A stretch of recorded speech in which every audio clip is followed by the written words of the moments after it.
Breaking news చూస్తున్నారు. అనుకున్నదే జరిగింది. బంగాళాఖాతంలో ఏర్పడిన అల్పపీడనం తీవ్ర అల్పపీడనంగా మారింది. ఇప్పుడు వాయుగుండంగా పరిణమించింది. ఈ నేపథ్యంలో రాబోయే వారం రోజుల పాటు కూడా ఇటు ఆంధ్రప్రదేశ్లో భారీ వర్ష సూచన ఉండబోతుంది. ఇన్ఫాక్ట్ భారీ వర్ష సూచన జారీ చేస్తుంది. రాబోయే వారం రోజుల పాటు భారీ వర్ష సూచన జారీ చేస్తుంది ఆంధ్రప్రదేశ్కి సంబంధించి వాతావరణ శాఖ. దానికి సంబంధించిన బ్రేకింగ్ న్యూస్ చూస్తున్నారు. ఇప్పటికే బంగాళాఖాతంలో అక్కడ వాతావరణ పరిస్థితి చాలా అల్లకల్లోలంగా ఉంది. ఎందుకంటే గంటకు 55 కిలోమీటర్ల వేగంతో ముందుకు కదులుతోంది ఈ అల్పపీడనం. ప్రస్తుతం వాయుగుండంగా పరిణమించింది. ఇక్కడ మీరు చూసుకుంటే గత 2 రోజుల క్రితం వరకు కూడా 30-35 కిలోమీటర్ల వేగంతో ఉంది. కానీ తీరానికి సమీపిస్తున్న కొద్దీ వేగం పెంచుకుంటోంది. ఒక్కసారి నేను ఈ మ్యాప్లో మీకు ఎక్స్ప్లెయిన్ చేసే ప్రయత్నం చేస్తాను. ఒక్కసారి మీరు చూడొచ్చు. నిన్న కూడా మనం మ్యాప్ని చూసాం, చాలా క్లోజ్గా అబ్జర్వ్ చేసే ప్రయత్నం చేశాం. ఈ నేపథ్యంలో ఒక్కసారి రిక్వెస్ట్ టీం ఒకసారి మ్యాప్కి వచ్చే ప్రయత్నం చేద్దాం. ఇదిగో మీరు చూస్తే కనుక ఇక్కడ బంగాళాఖాతంలో ఏర్పడిన అల్పపీడనం ఇది పశ్చిమ వాయువ్య దిశగా కదులుతోంది. ఇది పశ్చిమ వాయువ్య దిశగా అంటే పూర్తిగా పశ్చిమ వైపు కూడా కాదు, పూర్తిగా వాయువ్య దిశలోనూ కాదు, పశ్చిమ వాయువ్య దిశగా అంటే ఈ డైరెక్షన్లో కదులుతోంది బంగాళాఖాతం నుంచి. ఈ నేపథ్యంలోనే ఇటు హిందూ మహాసముద్రానికి సంబంధించి కూడా అక్కడ కూడా కనెక్ట్ చేస్తూ వస్తోంది. సో ఒకసారి మీరు చూడొచ్చు. బంగాళాఖాతానికి సంబంధించి ఇటు చెన్నైని, అలాగే కర్ణాటక, దాంతోపాటు కేరళ, ఇక్కడ కర్ణాటక కేరళ మీద అంతగా ప్రభావం కనిపించట్లేదు. కానీ శ్రీలంక మీరు చూడొచ్చు. ఉత్తర శ్రీలంక మీద ఇంపాక్ట్ ఏ స్థాయిలో ఉంది అనేది. దాంతోపాటు తమిళనాడు మీద కూడా కోస్టల్ ఏరియాస్ మీద ఇంపాక్ట్ ఎక్కువగా ఉంది. తమిళనాడు, ఆంధ్రప్రదేశ్కి సంబంధించి చెన్నై మీదుగా ఇటు తమిళనాడు, అలాగే ఆంధ్రప్రదేశ్కి సంబంధించి రాయలసీమ, దక్షిణ కోస్తాంధ్ర మీద ఇంపాక్ట్ ఎక్కువగా ఉండే అవకాశం కనిపిస్తోంది. చాలా తక్కువగా ఇటు తెలంగాణ మీద ఉందనే చెప్పుకోవాలి. ఎందుకంటే వాయుగుండంగా మారిన సిచ్యువేషన్. సో ఈ నేపథ్యంలో ఇప్పటికే ఆ సినారియో మీరు చూడొచ్చు. ఉత్తర శ్రీలంక మనకి ఎక్కడా కూడా దాదాపుగా మ్యాప్లో మనకి కనిపించట్లేదు. సో అటువంటి సినారియో అనే చెప్పుకోవాలి. సో ఈ నేపథ్యంలో సినారియో మీరు కనుక గమనిస్తే పూర్తిగా మారిపోతోంది. ఒకసారి నేను మ్యాప్ని కాస్త లిఫ్ట్ చేసి చూపించే ప్రయత్నం చేస్తున్నాను. ఎటువంటి అల్లకల్లోలంగా ఉందో చూడొచ్చు సముద్రం. సో ఈ నేపథ్యంలో ఒకసారి నేను విండీ సాయంతో మీకు అడ్వాన్స్గా చూపించే ప్రయత్నం చేస్తున్నాను. విండీలో ఒకసారి ఆ గాలి డైరెక్షన్స్ కూడా మీరు చూడొచ్చు. ఇదిగోండి, ప్రస్తుతానికి ఇలా ఉంది సినారియో. ఇట్లా ఉంది సినారియో. ఇటు ఆంధ్రప్రదేశ్కి సంబంధించి నిన్నటి వరకు చూసుకుంటే కాస్త ఈ డైరెక్షన్లో వస్తుంది అనుకున్నారు. కాస్త ఇప్పుడు డైరెక్షన్ మారింది అనే మాట వినిపిస్తోంది. వాట్ ఎవర్ ఇట్ మేబీ, కానీ ప్రస్తుతం ఇక్కడ లొకేట్ అయ్యి ఉంది. మీరు చూడొచ్చు గాలి ఏ స్థాయిలో ఉందని. ఒకసారి నేను పాయింట్ అవుట్ చూపించే ప్రయత్నం చేస్తాను. ఇదిగో మీరు చూస్తే కనుక దానికి సంబంధించి. సో ఇక్కడ మీరు చూస్తే ఈ గాలుల తీవ్రత మనకు అర్థమవుతోంది. ఇలా శ్రీలంకతో పాటు తమిళనాడుకి సంబంధించి ఆ తర్వాత ఆ డైరెక్షన్లోనే ఆంధ్రప్రదేశ్ మీద కూడా ఇంపాక్ట్ చూపిస్తోంది. సో ఒక్కసారి భారత వాతావరణ శాఖ ఏమంటోంది, వాతావరణ శాఖ ఎటువంటి అంచనాలు ఉన్నాయి, ఎటువంటి అలర్ట్ జారీ చేస్తుందో ఒకసారి నేను క్లుప్తంగా చూపించే ప్రయత్నం చేస్తాను. క్విక్గా మీకు ఆ అప్డేట్స్ చూపించే ప్రయత్నం చేస్తాను. Here it is. ఇది మీరు చూస్తే కనుక a depression lies over central parts of South Bay of Bengal and adjoining East Equatorial Indian Ocean. It is likely to move northwestwards and intensify into deep depression during next 24 hours అంటూ కూడా కొద్దిసేపటి క్రితం ఈ press note release చేస్తుంది. So ఈ నేపథ్యంలో మనకి clear కట్గా అర్థమవుతోంది. ఇక్కడ మీరు చూడొచ్చు హెవీ రైన్ఫాల్ అంటూ కూడా. అట్ ద సేమ్ టైం తమిళనాడుకు సంబంధించి ఇచ్చింది. దాంతోపాటు సౌత్ కోస్టల్ ఆంధ్రప్రదేశ్కి సంబంధించి 26 నుంచి 29 వరకు మనం కొద్ది రోజుల నుంచి చెప్తూనే ఉన్నాం. వారం రోజుల పాటు భారత వాతావరణ శాఖ మనకి ఆంధ్రప్రదేశ్కి సంబంధించి దక్షిణ కోస్తా ఆంధ్ర మీద ఇంపాక్ట్ ఎక్కువగా ఉండే అవకాశం ఉందంటూ కూడా వాతావరణ శాఖ అంచనా వేయడం జరుగుతోంది. భారీ వర్ష సూచన, heavy rainfall at isolated places very likely over Kerala and Mahi during 26 to 28 and South Coastal Andhra Pradesh and Yanam during 26 to 29 కూడా చెప్తున్నారు. ఈ నేపథ్యంలో ఒకసారి మ్యాప్లో చూపించే ప్రయత్నం చేస్తున్నాను. ఎక్కడెక్కడ ఎటువంటి సిచ్యువేషన్ ఉండబోతోంది, ఎటువంటి అలర్ట్స్ జారీ చేస్తుంది అనేది. ఈ రోజు మీరు చూడొచ్చు కాస్త నార్మల్గానే కనిపిస్తుంది. అఫ్కోర్స్ అప్పటికీ కూడా కాస్త అక్కడక్కడ మేఘావృతమైన సిచ్యువేషన్ ఉంది. ఎందుకంటే ఓవరాల్గా ఇచ్చిన మ్యాప్లో మనం చూసినప్పుడు కాస్త మనకి గ్రీన్గానే కనిపిస్తున్నప్పటికీ కోస్టల్ ఏరియాస్లో అక్కడక్కడ మేఘావృతమే ఉంటుంది. ఆ ఇంపాక్ట్ అయితే కనిపిస్తోంది. కానీ తమిళనాడు మీరు గమనిస్తే ఎల్లో అలర్ట్ ఇప్పటికే జారీ చేసింది. తమిళనాడుతో పాటు ఇటు కేరళ మీద కూడా ఇంపాక్ట్ మనకి కనిపిస్తోంది. కర్ణాటక, తెలంగాణకి కాస్త తక్కువనే చెప్పుకోవాలి. ఇక్కడి నుంచి నేను రేపటి విషయానికి 26కి ఇదిగో రేపటి నుంచి ఇక్కడ మీకు సినారియో మీకు క్లియర్ కట్గా అర్థమైపోయి ఉండాలి. నిన్న మీరు గమనిస్తే కనుక ఎల్లో అలర్ట్ ఉంది చెన్నైకి సంబంధించి. కానీ ఈరోజు చూస్తే రెడ్ అలర్ట్ జారీ చేస్తుందంటే భారీ నుంచి అతి భారీ, అత్యంత భారీ వర్షాలు కురిసే అవకాశం ఉంది. వాతావరణ శాఖ చెబుతోంది. రెడ్ అలర్ట్ జారీ చేస్తుంది తమిళనాడుకి. ఇటు ఆంధ్రప్రదేశ్కి కూడా రాయలసీమ, దక్షిణ కోస్తాంధ్ర, ఉత్తరాంధ్ర మీద మొత్తం ఎల్లో అలర్ట్ జారీ చేసింది. తెలంగాణకు మాత్రం ఎటువంటి అలర్ట్ లేదు.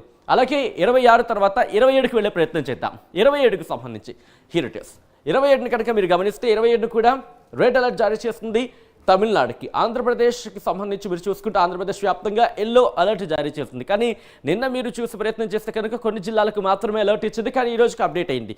ఏ జిల్లాలు అనేది మరి కాసేపట్లో నేను మీకు ఆ లిస్ట్ని కూడా చూపించే ప్రయత్నం చేస్తాను. అందులో మీ ఏరియా ఉందా లేదా అనేది కూడా మీరు అప్డేట్ చేసుకోవచ్చు, మీరు చూసుకోవచ్చు. దానికి తదనుగుణంగా మీ ప్లాన్స్ని మీరు డిజైన్ చేసుకోవచ్చు. ఇక్కడి నుంచి నేను 26 చూసాం, 27 చూసాం. ఇటు వాతావరణ శాఖ ఏం చెబుతోంది 29 వరకు కూడా ఉండే అవకాశం ఉందంటూ కూడా.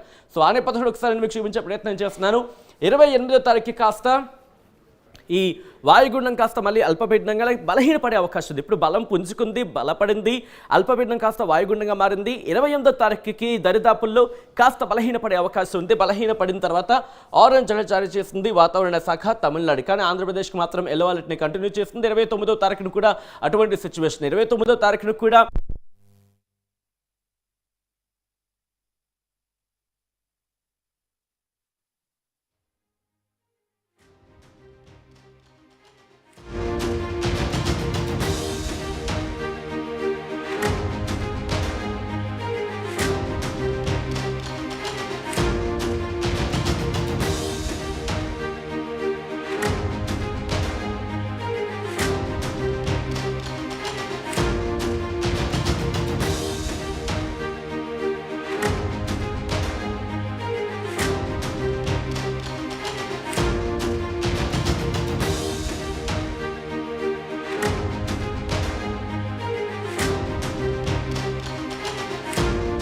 ఏర్పడిన వాయుగుండం రేపటికల్లా తీవ్ర వాయుగుండంగా మారే అవకాశాలు కనిపిస్తూ ఉన్నాయి. ఈ నేపథ్యంలో ఆంధ్రప్రదేశ్ అంతటా కూడా విస్తారంగా వర్షాలు కురిసే అవకాశం ఉందని ఐఎండీ హెచ్చరిస్తూ ఉంది. మనం ప్రధానంగా చూసుకుంటే 29వ తేదీన ప్రధానమంత్రి నరేంద్ర మోడీ పర్యటన విశాఖలో ఉంది.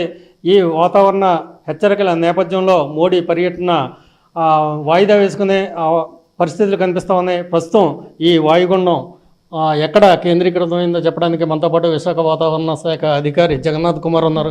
సార్ చెప్పండి, ప్రస్తుతం ఎక్కడ కేంద్రీకృతమైంది ఈ వాయుగుండం?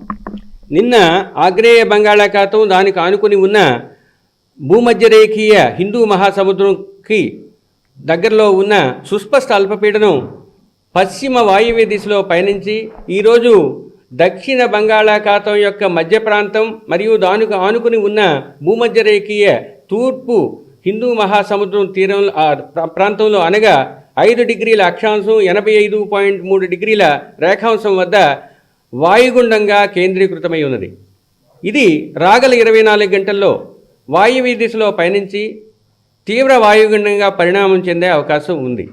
తదుపరి 2 రోజుల్లో ఈ తీవ్ర వాయుగుండం శ్రీలంక మరియు తమిళనాడు తీరాలకు దగ్గరలో పొంచి ఉండే అవకాశం ఉంది. అంటే ఇది తుఫానుగా మారే అవకాశం ఉందంటున్నారు, ఎంతవరకు? అది నిరంతరంగా అన్వేషణ జరుగుతూ ఉందండి. దీని గురించి ఇంకా ఏమైనా మార్పు చెందినట్టయితే తదుపరి రేపు చెప్పే అవకాశాలు కనిపిస్తున్నాయి. నిరంతరంగా శాటిలైట్లో వీటిని నిఘా వేయడం జరుగుతుంది. దీన్ని పరిశీలించిన తర్వాత మోడల్ గైడెన్స్ని అనుసరించి మేము మిగతా ఏమైనా అది తీవ్రతరం చెందే అవకాశం ఉంటే చెబుతాం. ఆంధ్రప్రదేశ్లో ఎక్కడెక్కడ వర్షాలు కురిసే అవకాశం ఉందండి, ఎప్పటి వరకు కురిసే అవకాశం? దీని ప్రభావం వలన ఆంధ్రప్రదేశ్లో దక్షిణ కోస్తా ఆంధ్రప్రదేశ్లో మొదటి 2 రోజులు అనగా ఈరోజు రేపు ఐసోలేటెడ్ ప్లేసెస్లో అంటే 1-2 చోట్ల తేలికపాటి నుంచి మోస్తరు వర్షాలు, 2-3 అనగా 3-4 అనగా 27, 28వ తేదీలో అది కొన్ని చోట్ల 29 నుంచి 1వ తేదీ వరకు ఎక్కువ చోట్ల తేలికపాటి నుంచి మోస్తరు వర్షాలు దక్షిణ కోస్తా ప్రాంతంలో పడే అవకాశం ఉంది. ఉత్తర కోస్తా ప్రాంతంలో మొదటి 2 రోజులు వాతావరణం డ్రైగా లేదా పొడిగా ఉండే అవకాశం ఉంది. 3వ రోజు ఐసోలేటెడ్గా ఉండే అవకాశం ఉంది. 4వ రోజు కొన్ని చోట్ల పడే అవకాశం ఉంది. 5, 6, 7 రోజులు అనగా 1వ తేదీ వరకు ఉత్తర కోస్తా ప్రాంతంలో ఎక్కువ చోట్ల తేలికపాటి నుంచి మోస్తరు వర్షాలు పడే అవకాశం ఉంది. అయితే దీని ప్రభావం వల్ల భారీ వర్షాలు కూడా కొన్ని చోట్ల పడే అవకాశం ఉంది. ముఖ్యంగా 26వ తేదీన నెల్లూరు, తిరుపతి జిల్లాల్లో 1-2 చోట్ల భారీ వర్షపాతం, 27, 28వ తేదీల్లో నెల్లూరు తిరుపతితో పాటు ప్రకాశం జిల్లాలోను 29వ తేదీన నెల్లూరు తిరుపతి ప్రకాశంతో పాటు ఉత్తర కోస్తా జిల్లాలైన శ్రీకాకుళం, విజయనగరం, విశాఖపట్నం, అనకాపల్లి జిల్లాల్లోని 1-2 చోట్ల భారీ వర్షపాతం నమోదయ్యే అవకాశం కనిపిస్తుంది. సరే, ఈ మత్స్యకారులకు ఎలాంటి హెచ్చరికలు జారీ చేస్తున్నారు? తీరం వెంబడి ఎలాంటి గాలులు ఇస్తాయి?